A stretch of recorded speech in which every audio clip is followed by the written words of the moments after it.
Aftai lau fionga le whangwhtalai o lo ua wanoa. E ta te tua tu lava o mata o maasiasi e vaenga o le aso. E lava ua so ula le fala ma ua atoa puna o saunoanga. Leinga ma saunoanga le mauta lea ua whai ule. Le lenga le fionga le tamaitai pale mia. Tumu Faailoa tumu le loto ma walalo o mana tua le aso no fai foi ai fai te lipoti al komiti e fa te aya o mal palmene na ia se sina laveai ai masesi na lai no fa ma vai mo sa vali ese mal mota o fianga al fon fita lai pari e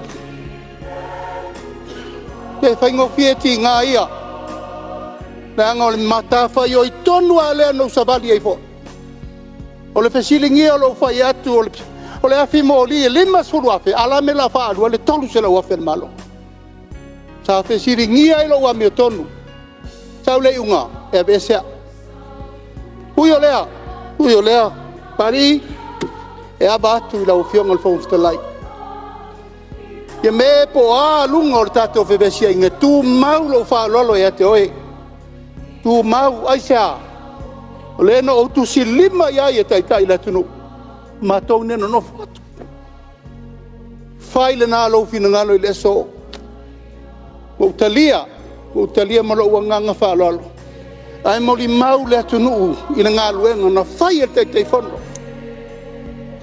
fono e mai e mama u upulafo le ana manu le lumanai langa e tatu le to o te palata e alofanga i la to lo fai le mausa tau fa le anga i lumanai mo le tunu pari la o fiong fong tela i wo fa mangalo ia le ana wo fa mangalo le loto ma wala lo il taeau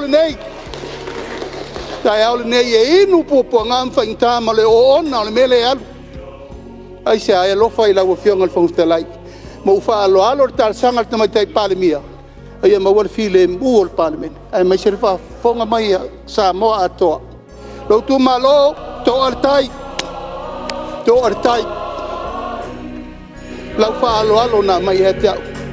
O mai e whasao le mele le whamsinonga. A fio mai. A wau talia.